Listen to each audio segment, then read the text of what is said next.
안녕하세요. 주식으로 부자 되고 싶은 부자주머니입니다. 2021년 2월 19일 주머니 일지 시작하겠습니다. 금일 시황으로는 코스피의 경우 3,400억 원 가까이 매도한 기관이 오후 2시 30분쯤부터 매수로 전환하면서 지수 상승을 이끌어 0.68% 상승 마감했습니다. 특히 금융투자가 1,207억 원 매수로 기관의 매도 규모가 올해 첫 1,000억 원 미만이라고 합니다.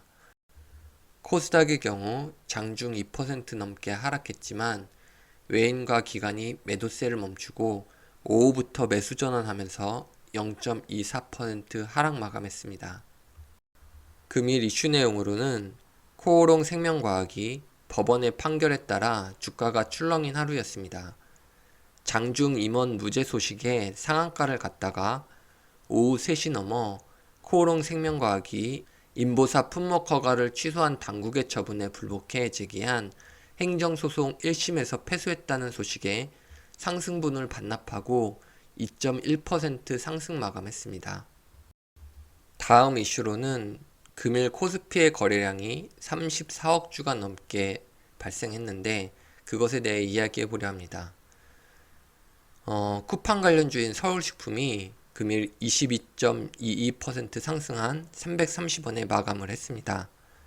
거래량이 전날보다 320% 넘게 늘어난 12억 180만 주, 거래대금으로는 3,700억 원 수준의 거래가 발생했습니다. 금일 코스피의 거래량이 34억 주였음을 고려하면 거래량의 35%를 서울식품이 차지한 것입니다. 그래서 금일 코스피가 거래량이 터진 양봉 마감으로 판단하여 시장 상황을 낙관하기에는 무리가 있어 보입니다. 금일 매도 내역으로는 총 7개 종목을 매도했습니다. 우선 송원산업 같은 경우 어제 물렸던 종목으로 장 초반 코스피 코스닥이 급락이 나와서 19,000원에 손절을 했습니다. 3일 연속 송원산업 때문에 손실을 봤는데 금일 13% 넘게 급등이 나와서 많이 아쉬웠습니다. 송원산업은 저와 타이밍이 잘 안 맞는 종목인 것 같습니다. 다음으로 진성TEC. 오후 들어서 코스피와 코스닥이 상승하면서 상승폭이 작은 것을 찾다가 매수하게 되었습니다.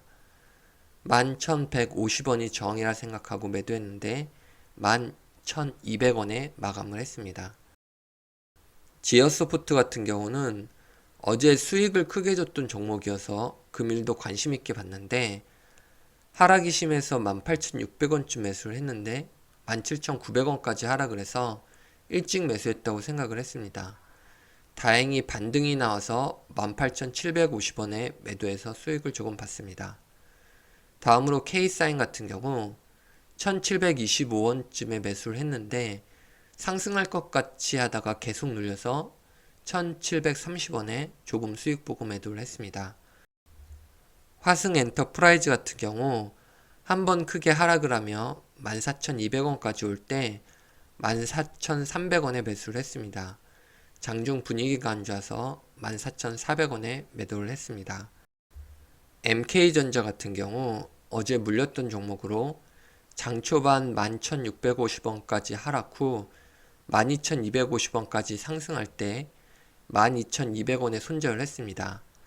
최근에 가장 손절 타이밍을 잘 잡아서 매도한 것 같아서 이 느낌을 기억해서 앞으로도 손절 시 욕심버리고 타이밍을 잘 잡아서 하려고 합니다. 드림 시큐어리티 같은 경우 하락폭이 커서 들어갔고 한번 상승 타이밍을 기다리고 있었는데 잠깐 화장실을 다녀온 13시 18분에 윗꼬리를 길게 달며 아주 잠깐 시세가 나왔습니다. 그래서 많이 아쉬웠고 그 후 계속 눌리는 것 같아서 조금 수익 보고 그냥 매도를 했습니다. 그래서 금일 총 수익으로는 97,381원이 됐습니다. 금일 총평으로는 변동성이 커서 금일 매매하기가 어려웠습니다.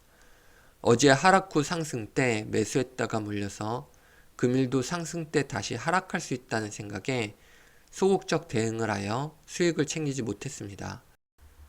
그리고 금일 아랫꼬리를 길게 달고 상승하기는 하였지만 아직 5일선과 21선 밑에서 마감을 해서 적극적 대응보다는 시장 상황을 체크하며 단타 위주의 매매를 해야 할 듯합니다.